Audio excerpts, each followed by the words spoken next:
എൻ്റെ ശബ്ദം ശ്രവിച്ചുകൊണ്ടിരിക്കുന്ന പ്രിയപ്പെട്ട മതേതര വിശ്വാസികളെ, ഏവർക്കും ആദ്യമായി ഹൃദയത്തിൻ്റെ അടിത്തട്ടിൽ നിന്നും കുമിളകളെ പോലെ നിർഗളിക്കുന്ന ഒരായിരം സ്വാതന്ത്ര്യദിന ആശംസകൾ നേടാൻ ഈ സമയം ഞാൻ ഉപയോഗപ്പെടുത്തുകയാണ്. ഇന്ന് കേരളത്തിൻ്റെ അല്ലെങ്കിൽ ഈ രാജ്യത്തിൻ്റെ ഓരോ ഏരിയകളിലൂടെ സഞ്ചരിച്ചാൽ നമുക്ക് കാണാൻ പറ്റുന്ന സന്തോഷകരമായ അഭിമാനകരമായ കാഴ്ച നമുക്ക് സമ്മാനിക്കുന്നത് ഓരോ മസ്ജിദുകളുടെയും മദ്രസകളുടെയും അറിവ് പഠിക്കുന്ന അറബി കോളേജിൻ്റെയും ഒക്കെ മുമ്പിലായി ഇതുപോലെ നമ്മുടെ രാജ്യത്തിൻ്റെ അഭിമാന ചിഹ്നമായ ദേശീയ പതാകയെ വാനിൽ ഉയർത്തിക്കൊണ്ട് സ്വാതന്ത്ര്യദിനത്തിൻ്റെ പരിപാടികൾക്ക് തുടക്കം കുറിച്ചതായി കാണാൻ പറ്റും. എന്തിനാണ് മുസ്ലിം സമുദായം വളരെ ആത്മാർത്ഥമായി സ്വാതന്ത്ര്യദിനത്തിൻ്റെ ആഘോഷ പരിപാടികളിൽ ഒരു സമുദായം എന്ന നിലയിൽ നമ്മൾ പങ്കാളികളാകുന്നതും ഇത് ആചരിക്കുന്നതും ആഘോഷിക്കുന്നതും എന്നത് കാലിക പ്രസക്തമായ ചോദ്യമാണ് എന്ന് ഞാൻ മനസ്സിലാക്കുകയാണ്. കാരണം 1857 മുതലാണ് ചരിത്രത്തിൽ വൈദേശിക ആധിപത്യത്തിനെതിരെ നടന്ന ശക്തമായ പോരാട്ടത്തിന്റെ ഔദ്യോഗികമായ തുടക്കം. ഒന്നാം സ്വാതന്ത്ര്യ സമരം എന്നറിയപ്പെടുന്ന 1857 കലാപം മുതലാണ് ആരംഭിക്കുന്നതെങ്കിലും അതിന് 200 വർഷങ്ങൾക്ക് മുമ്പ്, കൃത്യമായി പറഞ്ഞാൽ 1498 നമ്മുടെ ഇന്ത്യയിലേക്ക്, നമ്മുടെ ഈ രാജ്യത്തിലേക്ക് ആദ്യമായി കടന്നു വന്ന വൈദേശിക ശക്തിയായ പോർട്ടുഗീസുകാർ വാസ്കോ ഡ ഗാമയുടെ നേതൃത്വത്തിൽ കടന്നു വന്നപ്പോൾ കോഴിക്കോട് സാമൂതിരിയുടെ നാവിക പടത്തലവനായിരുന്ന കുഞ്ഞാലി മരക്കാർ അവിടെ തുടങ്ങിയ ഈ സ്വാതന്ത്ര്യ സമരത്തിന്റെ ചരിത്രത്തിന്റെ ഓരോ താളുകളിലും മുസ്ലിം പണ്ഡിതന്മാരുടെയും നേതാക്കന്മാരുടെയും പേരുകൾ തങ്കലിപികളാൽ ആലേഖനം ചെയ്തതായി നമുക്ക് വായിച്ചെടുക്കാൻ പറ്റും. ഈ രാജ്യത്തിന്റെ സ്വാതന്ത്ര്യ സമര പോരാട്ട ചരിത്രത്തിൽ ഒരിക്കലും വിസ്മരിക്കാൻ പറ്റാത്ത സംഭാവനകൾ നൽകിയത് ഈ രാജ്യത്തെ മുസ്ലിമീങ്ങളായിരുന്നു എന്നത് അഭിമാനത്തോടുകൂടി, അസ്തിത്വം ഉയർത്തിപ്പിടിച്ചുകൊണ്ട് സന്തോഷത്തോടുകൂടി ഈ നിമിഷത്തിൽ പ്രഖ്യാപിക്കാൻ ഞങ്ങൾ ആഗ്രഹിക്കുകയാണ്. ഇന്ന് രാജ്യം നേരിട്ടുകൊണ്ടിരിക്കുന്ന വലിയ വെല്ലുവിളികളുണ്ട്. രാജ്യത്തെ ന്യൂനപക്ഷമായ, പ്രത്യേകിച്ച് മുസ്ലിമീങ്ങളും ദളിതർ അടക്കമുള്ള ന്യൂനപക്ഷ മതവിഭാഗങ്ങൾക്കെതിരെ നടക്കുന്ന ശക്തമായ നീതി നിഷേധിക്കപ്പെടുന്നതിന്റെ നേർക്കാഴ്ചകളാണ് രാജ്യത്തിന്റെ ഏതൊരു കോണിലും നമുക്ക് കാണാൻ പറ്റുന്നത്. ഈ സന്ദർഭത്തിൽ ഞങ്ങൾ 1000 ശക്തിയോടുകൂടി ഉറക്കെ പ്രഖ്യാപിക്കാൻ ആഗ്രഹിക്കുകയാണ്. രാജ്യത്തിന്റെ സ്വാതന്ത്ര്യ സമര ചരിത്രത്തിന്റെ ഓരോ താളുകളെടുത്ത് മറച്ചു നോക്കിയാൽ ഇന്ന് രാജ്യം ഭരിക്കുന്ന വർഗീയ ശക്തികൾക്ക് മുമ്പിൽ ഞങ്ങൾക്ക് അഭിമാനത്തോടുകൂടി പറയാൻ സാധിക്കും, ഞങ്ങളുടെ പൂർവ്വസൂരികളായ ഈ രാജ്യത്തിന്റെ ദേശാഭിമാനികൾ ഇവിടെ ഹിന്ദു, മുസ്ലിം, അതുപോലെ തന്നെ ക്രൈസ്തവ മതവ്യത്യാസമില്ലാതെ, ജാതി മത വർഗ വ്യത്യാസമില്ലാതെ തോളോട് തോൾ ചേർന്ന് നിന്നുകൊണ്ട് ഈ രാജ്യത്തിന്റെ സ്വാതന്ത്ര്യ സമരത്തിന് വേണ്ടി അതിശക്തമായ പോരാട്ടം നയിച്ചവരായിരുന്നു ഇവിടുത്തെ ദേശാഭിമാനികൾ എന്ന് ഉറക്കെ പ്രഖ്യാപിക്കാൻ ഞാൻ ആഗ്രഹിക്കുകയാണ്. നമുക്കറിയാം, കുഞ്ഞാലി മരക്കാരന്റെ ചരിത്രം തുടങ്ങി രാജ്യത്തിന്റെ സ്വാതന്ത്ര്യ സമര ചരിത്രത്തിൽ പോരാട്ടം നയിച്ച ഒരുപാട് ദേശാഭിമാനികളുടെ പേരുകൾ ഇന്ത്യയുടെ അഭിമാന സ്തംഭമായ ഡൽഹിയിൽ ഇന്ത്യ ഗേറ്റിൽ ആലേഖനം ചെയ്യപ്പെട്ട പേരുകളിൽ ഭൂരിപക്ഷവും മുസ്ലിം പേരുകളാണ് എന്ന് അഭിമാനത്തോടുകൂടി ഞങ്ങൾ പറയാൻ ആഗ്രഹിക്കുകയാണ്. എന്നെ ശബ്ദം ശ്രവിച്ചുകൊണ്ടിരിക്കുന്ന പ്രിയപ്പെട്ട സഹോദരന്മാരെ, ഈ രാജ്യം നേരിട്ടുകൊണ്ടിരിക്കുന്ന വർഗീയമായ വെല്ലുവിളികളെ സ്നേഹത്തോടുകൂടി, മമതയോടുകൂടി, സഹിഷ്ണുതയോടുകൂടി നമ്മൾ എതിർക്കുകയും ഇവിടുത്തെ ഹിന്ദു, മുസ്ലിം, ക്രൈസ്തവ മറ്റു മതവിഭാഗങ്ങളുടെ സ്നേഹവും സൗഹാർദ്ദവും മതസഹിഷ്ണുതയുമൊക്കെ ഈ സന്ദർഭത്തിൽ നമ്മൾ ഊട്ടിയുറപ്പിക്കുകയും ചെയ്യേണ്ടത് അനിവാര്യമാണ്. നമ്മൾ കണ്ടല്ലോ, നമ്മുടെ ഈ സംസ്ഥാനത്ത് വയനാട് ജില്ലയിൽ ചൂരൽമലയിലും മുണ്ടക്കയിലുമൊക്കെ വലിയ അപകടമുണ്ടായപ്പോൾ അവിടെ തടിച്ചുകൂടിയ ജനവിഭാഗങ്ങൾ അവരുടെ മതം നോക്കിയിട്ടില്ല, അവരുടെ ജാതി നോക്കിയിട്ടില്ല. അവിടെ ഉണ്ടായിരുന്ന മനുഷ്യന്മാര് ഏത് ഭാഷ സംസാരിക്കുന്നവർ, ഏത് മതം ആചരിക്കുന്നവരെന്ന് നോക്കിയിട്ടില്ല. മെയ് മറന്നുകൊണ്ട് ദേശഭാഷ സംസ്കാരങ്ങൾ അതീതമായി കൊണ്ട് മതവിഭാഗങ്ങൾക്ക് അതീതമായി കൊണ്ട് മനുഷ്യ സൗഹാർദ്ദത്തിന്റെ ഏറ്റവും അവസാനത്തെ അല്ലെങ്കിൽ ഏറ്റവും അടുത്ത നമ്മുടെ ഏറ്റവും വലിയ നിദർശനമായിരുന്നു വയനാട് ജില്ലയിൽ നമ്മൾ കണ്ടത്. എന്റെ ശബ്ദം ശ്രവിച്ചുകൊണ്ടിരിക്കുന്ന പ്രിയപ്പെട്ട സഹോദരന്മാരോട് എനിക്ക് പറയാനുള്ളത്, രാജ്യത്ത് സ്നേഹം നിലനിൽക്കണം, ഐക്യം നിലനിൽക്കണം, സമാധാനം നിലനിൽക്കണം. രാജ്യത്തിന്റെ വർഗീയ ശക്തികളെ നമ്മൾ ഒന്നായി ഒരുമിച്ച് നിന്നുകൊണ്ട് നമ്മൾ പൊരുതണം. ഇവിടെ ബ്രിട്ടീഷുകാര് ഭരിച്ച സമയത്ത് ഈ രാജ്യത്തെ മുസ്ലിമീങ്ങളെയും അതുപോലെ തന്നെ ഹൈന്ദവരെയും തമ്മിലടിപ്പിക്കാനും വർഗീയ വിഷം അവരുടെ ഹൃദയത്തിൽ കുത്തിനിറയ്ക്കാനും വേണ്ടി മസ്തിഷ്ക പ്രക്ഷാളനമൊക്കെ നടത്തിക്കൊണ്ട് രാജ്യത്തെ കീറിമുറിക്കാൻ വേണ്ടി പരിശ്രമിച്ചു കൊണ്ടിരുന്ന വൈദേശിക ശക്തികളെ നമ്മൾ ഒന്നായി ഐക്യത്തോടു കൂടിയാണ് നേരിട്ടതെങ്കിൽ ആ ഐക്യവും സ്നേഹവും സൗഹാർദ്ദവുമാണ് ഇന്നത്തെ വർഗീയ ശക്തികൾക്കെതിരെ നമുക്ക് ശക്തമായ പോരാട്ടം നയിക്കാനുള്ളത്. എന്റെ ശബ്ദം ശ്രവിച്ചുകൊണ്ടിരിക്കുന്ന പ്രിയപ്പെട്ട കുഞ്ഞുമക്കളോട്, ഈ നാട്ടിലെ വിദ്യാർത്ഥി സുഹൃത്തുക്കളോട് എനിക്ക് പറയാനുള്ളത്, നമ്മുടെ രാജ്യം നേരിട്ടുകൊണ്ടിരിക്കുന്ന ന്യൂനപക്ഷ വർഗീയക്കെതിരെ, ന്യൂനപക്ഷമായ നീതി നിഷേധങ്ങൾക്കെതിരെ നമുക്ക് ചെയ്യാൻ കഴിയുന്നത് ഏറ്റവും പ്രധാനപ്പെട്ട വിദ്യാഭ്യാസപരമായിട്ടുള്ള നമ്മൾ മുന്നേറ്റം നടത്തലാണ്. നമ്മുടെ അഭിമാനകരമായ ഈ ഇന്ത്യൻ യൂണിയൻ മുസ്ലിം ലീഗിന്റെ നേതൃത്വമായിരുന്ന CH മുഹമ്മദ് കോയ പറഞ്ഞതുപോലെ, പഠിക്കുക പഠിക്കുക വീണ്ടും പഠിക്കുക. വിദ്യാഭ്യാസ മേഖലയിൽ ഒരുപാട് സംഭാവനകൾ അർപ്പിച്ചുകൊണ്ട് രാജ്യത്തിന്റെ രാജ്യനിർമ്മാണത്തിനും രാജ്യപുരോഗതിക്കും വേണ്ടി വിദ്യാഭ്യാസ മേഖലകളിൽ നമ്മൾ പഠിക്കുകയും നന്നായി രാജ്യനിർമ്മാണ പ്രവർത്തനങ്ങളിൽ പങ്കാളികളാവുകയും ചെയ്യേണ്ടതാണ് ഈ രാജ്യത്തെ വളർന്നു വരുന്ന തലമുറയിൽ ചെയ്യേണ്ട ഏറ്റവും പ്രധാനപ്പെട്ട കാര്യമെന്ന് പറയുന്നത്. ഒരുപാട് ചരിത്രം നമ്മുടെ മുമ്പിലുണ്ട്. ചരിത്രഭാഗങ്ങളിലേക്കൊന്നും കിടക്കാൻ ഞാൻ ആഗ്രഹിക്കുന്നില്ല. ഒന്ന് രണ്ട് കാര്യങ്ങൾ പറഞ്ഞുകൊണ്ട് മാത്രം ഞാൻ അവസാനിപ്പിക്കുകയാണ്. നമ്മൾ പറഞ്ഞുവല്ലോ, കുഞ്ഞാലി മരക്കാർമാർ ഈ രാജ്യത്തിന്റെ വൈദേശിക ശക്തികൾ കടന്നു വന്ന വൈദേശിക ശക്തികൾക്കെതിരെ അതിശക്തമായ പോരാട്ടം നയിച്ച കുട്ടിയലിയും കുട്ടിപ്പോക്കരും പട്ടുമരക്കാരും മുഹമ്മദ് അലിയും ഒക്കെ രാജ്യത്തിലെ സാമൂതിരിയുടെ പട്ടാളക്കാരായിരുന്നു, നാവിക തലവന്മാരായിരുന്നു. രാജ്യത്തേക്ക് കടന്നു വന്ന പോർച്ചുഗീസുകാർക്കെതിരെ അതിശക്തമായ പോരാട്ടം നയിച്ച കുഞ്ഞാലി മരക്കാർമാർ ഓരോന്നോരോന്നായി ഷഹീദായപ്പോൾ അവസാനം മുഹമ്മദ് അലി എന്ന കുഞ്ഞാലി നാലാമൻ, എന്റെ പ്രിയപ്പെട്ട വിദ്യാർത്ഥികൾ മദ്രസയിലെ 5ാം ക്ലാസ്സിലെ ഇന്ത്യ ചരിത്രത്തിൽ പഠിച്ചിട്ടുണ്ടാകും.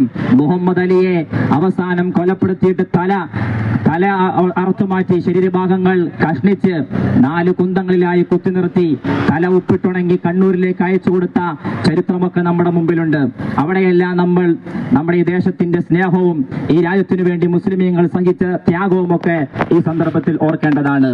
ഈ ത്രിവർണ്ണ പതാക വാനിലേക്ക് ഉയർത്തിക്കൊണ്ട് ജനഗണമനയുടെ ദേശീയ ഗാനത്തിന്റെ അകമ്പടിയോടുകൂടി നമ്മൾ ഇവിടുത്തെ സ്വാതന്ത്ര്യത്തിന്റെ ഈ ആഘോഷ പരിപാടികൾ പങ്കാളികളാകുമ്പോൾ നമ്മുടെ പൂർവ്വസൂരികൾ സഹിച്ച ത്യാഗത്തിന്റെ സ്നേഹത്തിന്റെ കഥകൾ നമ്മൾ ഇവിടെ ഓർത്തെടുക്കേണ്ടതാണ്.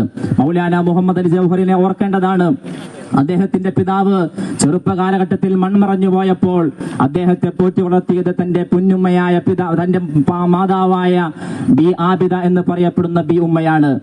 ലണ്ടനിലേക്ക് ബാരിസ്റ്റർ ഡിഗ്രി നേടുന്നതിനു വേണ്ടി കടന്നുപോയ മുഹമ്മദ് അലിയെ നെഞ്ചോട് ചേർത്ത് വെച്ചുകൊണ്ട് തന്റെ മാതാവ് പറയുന്നുണ്ട്, നീ പോകുന്നത് ബ്രിട്ടനിലേക്കാണ്, നീ പോകുന്ന ഇംഗ്ലണ്ടിലേക്കാണ്, നീ പഠിക്കാൻ പോകുന്നത് മറ്റൊരു രാജ്യത്തേക്കാണെങ്കിലും നമ്മുടെ ഈ രാജ്യത്ത് ഭരണം നടത്തിക്കൊണ്ടിരിക്കുന്ന ബ്രിട്ടീഷ് ആധിപത്യത്തിന്റെ രാജ്യത്തേക്കാണ് നീ കടന്നു പോകുന്നതെങ്കിലും അവിടെ നീ പഠിക്കുമ്പോൾ നീ മനസ്സിലാക്കിയ നീ പഠിച്ച ഇസ്ലാമിക സംസ്കാരങ്ങളും മുറുകെ പിടിച്ചുകൊണ്ട് വേണം ജീവിക്കാൻ.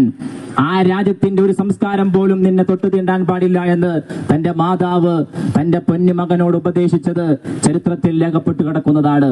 അവസാനം ആ മാതാവ് തന്റെ മകനോട് പറഞ്ഞു, നീ തിരിച്ചു വരുമ്പോൾ 4 വർഷം നീ ഇംഗ്ലണ്ടിൽ പഠിച്ച് തിരിച്ചു വരുമ്പോൾ നിന്റെ തലയിലെ തൊപ്പി നീങ്ങാൻ പാടില്ല, നിന്റെ താടി മാറാൻ പാടില്ല, ഇസ്ലാമിന്റെ സംസ്കാരങ്ങൾ മുറുകെ പിടിച്ചുകൊണ്ടായിരിക്കണം നീ കടന്നു വരേണ്ടത്.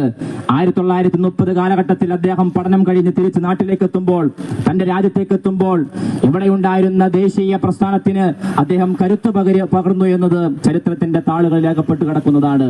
നമുക്കറിയാം 1930 ഇംഗ്ലണ്ടിലെ ജെയിംസ് പാലസിൽ നടന്ന വട്ടമേശ സമ്മേളനത്തിൽ മൗലാന മുഹമ്മദ് അലി ജൗഹറിന്റെ പ്രഭാഷണം ആ പാലസിനെ തന്നെ കിടുക്കിടാ വിറപ്പിച്ചു എന്നത് ചരിത്രത്തിൽ നമുക്ക് വായിച്ചെടുക്കാൻ പറ്റും. അദ്ദേഹം പറഞ്ഞു, ഞാൻ വരുന്നത് ഇന്ത്യയിൽ നിന്നാണ്, ഞാൻ വരുന്നത് 40 കോടി ജനവിഭാഗത്തിന്റെ പ്രതിനിധിയായിട്ടാണ് ഈ രാജ്യത്തിന്റെ ഈ പാലസിൽ വന്നുകൊണ്ട് നിങ്ങളോട് സംസാരിക്കുന്നത് എന്ന് അദ്ദേഹം വളരെ ആത്മാർത്ഥമായി ഗർജിച്ചു എന്നത് ചരിത്രത്തിൽ നമുക്ക് വായിച്ചെടുക്കാൻ പറ്റും. അദ്ദേഹം പറഞ്ഞു, ഞാൻ ഒരു വിശ്വാസി എന്ന നിലയിൽ ഒന്നാമതായും രണ്ടാമതായും മൂന്നാമതായും ഒരു മുസ്ലിമാണ്. ഞാനൊരു പൗരൻ എന്ന നിലയിൽ ഒന്നാമതായും രണ്ടാമതായും മൂന്നാമതായും ഞാനൊരു ഇന്ത്യക്കാരനാണ് എന്ന് പറഞ്ഞുകൊണ്ട് എന്റെ രാജ്യത്തിന് സ്വാതന്ത്ര്യം വേണം, അല്ലെങ്കിൽ സ്വാതന്ത്ര്യമുള്ള ഈ നാട്ടിൽ എനിക്ക് 6 അടി മണ്ണ് തന്നാൽ മാത്രമേ തിരിച്ചെന്റെ നാട്ടിലേക്ക് ഇന്ത്യയിലേക്ക് ഞാൻ മടങ്ങുകയുള്ളൂ എന്ന് പറഞ്ഞ മൗലാന മുഹമ്മദ് അലി ജൗഹറിന്റെ വാക്കുകളാണ് നമുക്ക് കരുത്ത് പകരേണ്ടത്. വാര്യംകുന്നത്ത് കുഞ്ഞഹമ്മദ് ഹാജിയുടെ ചരിത്രം വിസ്മരിക്കുന്നുണ്ട് ഒരു സ്വാതന്ത്ര്യ സമരത്തിന്റെ ചരിത്രവും പൂർണ്ണമാകുന്നില്ല. അദ്ദേഹം 1921 കാലഘട്ടത്തിൽ മലബാർ ഉണ്ടായിരുന്ന അതിശക്തമായ പോരാട്ടത്തിന് നേതൃത്വം കൊടുത്തതിന്റെ പേരിൽ അദ്ദേഹത്തെ നോട്ടപ്പുള്ളിയായി പ്രഖ്യാപിക്കുകയും അദ്ദേഹത്തെ പിടിച്ചു വരുന്നവർക്ക് ഇനാം പ്രഖ്യാപിക്കുകയും ഒക്കെ ചെയ്ത ബ്രിട്ടീഷ് സാമ്രാജ്യത്തിന്റെ മുമ്പിൽ അതിശക്തമായ പോരാട്ടം നയിച്ച വാര്യംകുന്നത്ത് കുഞ്ഞഹമ്മദ് ഹാജി നമ്മുടെ മാനസാന്തരങ്ങളിൽ നിന്ന് മായാൻ പാടില്ല. എന്റെ പ്രിയപ്പെട്ട സഹോദരന്മാരെ, കുഞ്ഞുമക്കളെ, എന്റെ പ്രിയപ്പെട്ട വിദ്യാർത്ഥി സമൂഹമേ, നിങ്ങൾ മനസ്സിലാക്കേണ്ടത് ഇന്ന് രാജ്യം ഭരിച്ചുകൊണ്ടിരിക്കുന്ന വർഗീയ ശക്തികൾ ഈ ചരിത്രത്തിന്റെ താളുകളിൽ നിന്നും മുസ്ലിം നാമധാരികളുടെ, മുസ്ലിം ദേശാഭിമാനികളുടെ പേരുകൾ നീക്കം ചെയ്താലും ഈ ഏറനാടിന്റെയും വള്ളുവനാടിന്റെയും ഭാരത സംസ്കാരത്തിൽ ജീവിക്കുന്ന പ്രിയപ്പെട്ട സഹോദരങ്ങളുടെ മാനസാന്തരങ്ങളിൽ നിന്നും പ്രിയപ്പെട്ട നമ്മുടെ ദേശാഭിമാനികളുടെ നാമങ്ങൾ ഒരിക്കലും മാഞ്ഞു പോകാൻ പാടില്ല. അവസാനം 1922 അദ്ദേഹത്തെ ബ്രിട്ടീഷുകാർ പിടികൂടിയപ്പോൾ അദ്ദേഹത്തോട് ബ്രിട്ടീഷുകാർ പറഞ്ഞൊരു വാഗ്ദാനമുണ്ട്. ബ്രിട്ടീഷുകാർക്കെതിരെ നടന്ന പോരാട്ടത്തിൽ നിന്ന് നിങ്ങൾ പിന്മാറിയാൽ നിങ്ങൾ ആഗ്രഹിക്കുന്ന മക്ക ഭൂമിയിൽ നിങ്ങൾക്ക് സ്വസ്ഥമായി ജീവിക്കാൻ, ഭാവി കാലഘട്ടത്തിൽ നിങ്ങൾക്ക് ജീവിക്കാൻ അവസരം ഒരുക്കി തരാം. ആ നാട്ടിൽ നിങ്ങൾക്ക് സ്വസ്ഥമായി ജീവിക്കാം. ഈ നാട്ടിൽ നടക്കുന്ന പോരാട്ടത്തിൽ നിന്ന് നിങ്ങൾ പിന്മാറണമെന്ന് വാര്യംകുന്നത്ത് കുഞ്ഞഹമ്മദ് ഹാജിയോട് ബ്രിട്ടീഷുകാർ പറഞ്ഞപ്പോൾ അദ്ദേഹം പറഞ്ഞൊരു മറുപടിയുണ്ട്. എന്റെ പ്രിയപ്പെട്ട സഹോദരന്മാരെ, ചരിത്രത്തിന്റെ താളുകളിൽ നിന്നും അദ്ദേഹം പറഞ്ഞ വാക്കുകൾ വിസ്മരിക്കപ്പെട്ടു പോയാലും നമ്മുടെ മാനസാന്തരങ്ങളിൽ നിന്നും വാര്യംകുന്നത്തിന്റെ ആ വാക്കുകൾ നമ്മൾ ഒരിക്കലും മായ്ച്ചു കളയാൻ പാടില്ല. അദ്ദേഹം പറഞ്ഞു, മക്ക എനിക്ക് പ്രിയപ്പെട്ട ഭൂമിയാണ്, മദീന എനിക്ക് പ്രിയപ്പെട്ട ഭൂമിയാണ്, അറേബ്യ എനിക്ക് പ്രിയപ്പെട്ട ഭൂമിയാണ്. എന്റെ നേതാവ് മുഹമ്മദ് മുസ്തഫ സല്ലല്ലാഹു അലൈഹി വസല്ലമ തങ്ങൾ അന്ത്യവിശ്രമം കൊള്ളുന്ന ആ ഭൂമി എനിക്ക് പ്രിയപ്പെട്ടതാണെങ്കിലും എന്റെ ശിഷ്ടകാലം അവിടെ ജീവിച്ചുകൊണ്ട് മരിക്കാൻ ഞാൻ ആഗ്രഹിക്കുന്നില്ല. ഞാൻ ജനിച്ചു വളർന്ന ഈ മണ്ണിൽ ജീവിച്ച് ഈ മണ്ണിൽ മരിക്കാനാണ് ഞാൻ ആഗ്രഹിക്കുന്നതെന്ന് വാര്യംകുന്നത്ത് കുഞ്ഞഹമ്മദ് ഹാജി പറഞ്ഞ ആ പ്രഖ്യാപനമാണ് വളർന്നു വരുന്ന എന്റെ പ്രിയപ്പെട്ട യുവതലമുറ നെഞ്ചോട് ചേർത്ത് വെക്കേണ്ടത്. അവസാനം 1922 മലപ്പുറം ജില്ലയിലെ കോട്ടക്കുന്നിൽ അദ്ദേഹത്തെ കൈകെട്ടിക്കൊണ്ട്, അദ്ദേഹത്തിന്റെ കൈകളും കാലുകളും ഒക്കെ കെട്ടിക്കൊണ്ട് അദ്ദേഹത്തെ പിന്നിലേക്കാക്കിക്കൊണ്ട് അദ്ദേഹത്തിന്റെ കണ്ണുകൾ കെട്ടി കോട്ടക്കുന്നിൽ കൊണ്ടുപോയി അദ്ദേഹത്തെ വെടിവെച്ചു കൊന്ന് കൊല്ലാൻ ശ്രമിച്ചപ്പോൾ ബ്രിട്ടീഷ് പട്ടാളത്തോട് അദ്ദേഹം പറഞ്ഞ ധീരമായ വാക്കുകളുണ്ട്. അദ്ദേഹം പറഞ്ഞു, എന്റെ കൈകളിൽ നിന്നും ഈ കെട്ടുകൾ അയച്ചു മാറ്റണം, എന്റെ കണ്ണിൽ നിന്നും കെട്ടുകൾ അയച്ചു മാറ്റണം, എന്നിട്ട് ഈ വാര്യംകുന്നന്റെ നെഞ്ചിലേക്ക് നിറയൊഴിച്ചുകൊണ്ട് എന്നെ കൊലപ്പെടുത്തണം. കാരണം എനിക്ക് ശേഷം വരുന്ന എന്റെ പിൻതലമുറക്കാർ ഞാനൊരു ഭീരുവാണ് എന്ന് തെറ്റിദ്ധരിക്കാൻ പാടില്ല. ധീരതയോടുകൂടിയാണ് ഈ രാജ്യത്തിന്റെ സ്വാതന്ത്ര്യത്തിനു വേണ്ടി പോരാടി ഈ വാര്യംകുന്നൻ ഈ മണ്ണിലേക്ക് അലിഞ്ഞു ചേർന്നതെന്ന് ഈ ലോകത്ത് വരുന്ന, ഈ രാജ്യത്ത് വരുന്ന എന്റെ പിൻതലമുറക്കാർ പഠിക്കണമെന്ന് പറഞ്ഞ വാര്യംകുന്നത്ത് കുഞ്ഞഹമ്മദ് ഹാജിയുടെ വാക്കുകൾ നമ്മുടെ മാനസാന്തരങ്ങളിൽ നിന്ന് മായാൻ പാടില്ല. എന്റെ പ്രിയമുള്ള സഹോദരന്മാരെ, ചരിത്രത്താളുകളിൽ നിന്നും മുസ്ലിം നാമധാരികളുടെ, മുസ്ലിം ദേശാഭിമാനികളുടെ നാമങ്ങൾ വെട്ടിമാറ്റുമ്പോൾ, വർഗീയ ശക്തികൾ ഇവിടെ വിഷം വിതയ്ക്കാൻ വേണ്ടി ശ്രമിച്ചുകൊണ്ടിരിക്കുമ്പോൾ, എന്റെ പ്രിയപ്പെട്ട സഹോദരന്മാര്, ഏറനാടിന്റെയും വള്ളുവനാടിന്റെയും മണ്ണിലൂടെ സഞ്ചരിക്കുമ്പോൾ അവിടുത്തെ മണൽത്തരികൾക്ക് പോലും ബ്രിട്ടീഷ് സാമ്രാജ്യത്തിനെതിരെ ശക്തമായ പോരാട്ടം നയിച്ച ഇവിടത്തെ മുസ്ലിം പണ്ഡിതന്മാരുടെയും ഔലിയാക്കളുടെയും നേതാക്കന്മാരുടെയും ചരിത്രങ്ങൾ വാതോരാതെ പറയാനുണ്ടാകും. അറബിക്കടലിന് കഥ പറയാനുണ്ട് ഒരുപാട്. എന്റെ പ്രിയപ്പെട്ട സഹോദരന്മാരെ, അതുകൊണ്ട് എനിക്ക് പറയാനുള്ളത്, എന്റെ ശബ്ദം ശ്രവിച്ചുകൊണ്ടിരിക്കുന്ന ഇവിടുത്തെ നാനാജാതി മതവിഭാഗത്തോട് പറയാനുള്ളത്, ഇവിടെ നമ്മൾ സ്നേഹത്തോട്, ഐക്യത്തോടു കൂടി മുന്നോട്ട് പോകണം. സ്നേഹവും മമതയും മതസഹിഷ്ണുതയും ഒക്കെ നമ്മൾ ഊട്ടിയുറപ്പിക്കേണ്ടതുണ്ട്. ഇന്ത്യ ചരിത്രത്തിന്റെ പാരമ്പര്യവും അത് തന്നെയാണ് നമുക്ക് പഠിപ്പിക്കുന്നത്. ഈ രാജ്യത്തിന്റെ വൈദേശിക ശക്തികൾക്കെതിരെ അതിശക്തമായ പോരാട്ടത്തിന് വേണ്ടി ആഹ്വാനം നടത്തിയ മമ്പുറന്തങ്ങൾ, അദ്ദേഹത്തിന്റെ നാമം പറയുമ്പോൾ അതിന്റെ കൂടെ കോന്തുനായിരുന്ന ഹൈന്ദവ സഹോദരനെ പറയാതെ ചരിത്രം പരിപൂർണമാകുന്നില്ല. എന്റെ പ്രിയപ്പെട്ട ഹൈന്ദവ സഹോദരന്മാര്, അവര് ശബരിമലയിലേക്ക് വേണ്ടി ദർശനം നടത്താൻ വേണ്ടി പോകുമ്പോൾ ശബരിമലയിലെ ചരിത്രമായ അയ്യപ്പന്റെ ചരിത്രം പഠിക്കുമ്പോൾ അവിടെ വാവരുടെ ചരിത്രം പഠിക്കാതെ ആ ചരിത്രം പരിപൂർണമാകുന്നില്ല. കുഞ്ഞായി മുസ്ലിയാരുടെ ചരിത്രം പഠിക്കുമ്പോൾ മങ്ങാട്ടച്ഛന്റെ ചരിത്രം പഠിക്കാതെ ചരിത്രം പരിപൂർണമാകുന്നില്ല. അങ്ങനെ തുടങ്ങി ഇവിടെ ഹിന്ദുവും മുസ്ലിമാനും ക്രിസ്ത്യനും എല്ലാ മതവിഭാഗങ്ങളും തോളോട് തോൾ ചേർന്നുകൊണ്ട് സ്നേഹത്തോടെ സഹിഷ്ണുതയോട് കൂടിയാണ് ഈ രാജ്യത്തിന്റെ സ്വാതന്ത്ര്യത്തിനു വേണ്ടിയും ഈ രാജ്യത്തിന്റെ പുരോഗതിക്കും നിർമ്മാണത്തിനും വേണ്ടി ഇവിടെ കൈകോർത്ത് പ്രവർത്തിച്ചതും പ്രയത്നിച്ചതുമെന്ന് ഈ സന്ദർഭത്തിൽ ഓർക്കാൻ ഞാൻ ശ്രമിക്കുകയാണ്. അതുകൊണ്ട് ചന്ദനക്കുറിയിട്ട ചന്ദ്രനും കുരിശു വരയ്ക്കുന്ന കുര്യാക്കോസും നെറ്റിയിൽ നിസ്കാര തഴമ്പുള്ള നിസാറുമൊക്കെ സ്നേഹത്തോടുകൂടി ജീവിക്കുന്ന ഒരു ഇന്ത്യയാണ് നമ്മുടെ പൂർവികർ സ്വപ്നം കണ്ടത്. അതാണ് വയനാട് ജില്ലയിൽ നമ്മൾ കണ്ടത്. 2018 പ്രളയം വന്നപ്പോൾ നമ്മൾ കണ്ടത് അതാണ്. ഇവിടെയുള്ള എല്ലാ നാനാജാതി മതവിഭാഗങ്ങൾ സ്നേഹത്തോടെ ഒരുമയോടുകൂടി ഈ രാജ്യത്തിന്റെ പുരോഗതിക്കും ഈ രാജ്യത്തിന്റെ നിർമ്മാണ പ്രവർത്തനങ്ങൾക്കും ഒരുമിച്ച് നിന്നതിന്റെ ചരിത്രമാണ് നമ്മുടെ മുമ്പിലുള്ളത്.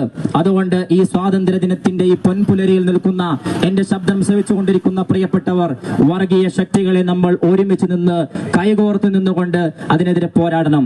വിദ്യാഭ്യാസ പ്രവർത്തനങ്ങളിൽ എന്റെ പ്രിയപ്പെട്ട സഹോദരന്മാർ, യുവാക്കൾ പങ്കാളികളാകണം. എന്റെ പ്രിയപ്പെട്ട സഹോദരന്മാർ പങ്കാളികളാകണം.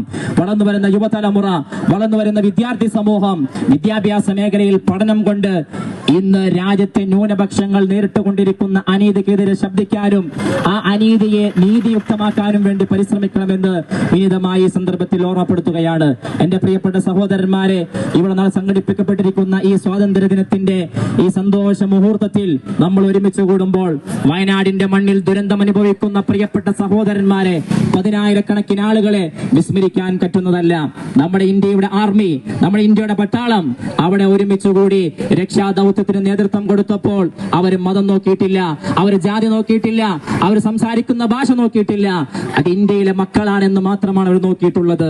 രക്ഷാദൌത്യത്തിന് വേണ്ടി ലോകത്തിന്റെ, നമ്മുടെ രാജ്യത്തിന്റെ, നമ്മുടെ സംസ്ഥാനത്തിന്റെ വിവിധ ജില്ലകളിൽ നിന്നും ആളുകൾ ഓടിക്കൂടിയപ്പോൾ അവരുടെ മതം നോക്കിയിട്ടില്ല, അവരുടെ വർണ്ണം നോക്കിയിട്ടില്ല, അവരുടെ ഭാഷ നോക്കിയിട്ടില്ല, അവരുടെ സംസ്കാരം എന്താണെന്ന് നോക്കിയിട്ടില്ല.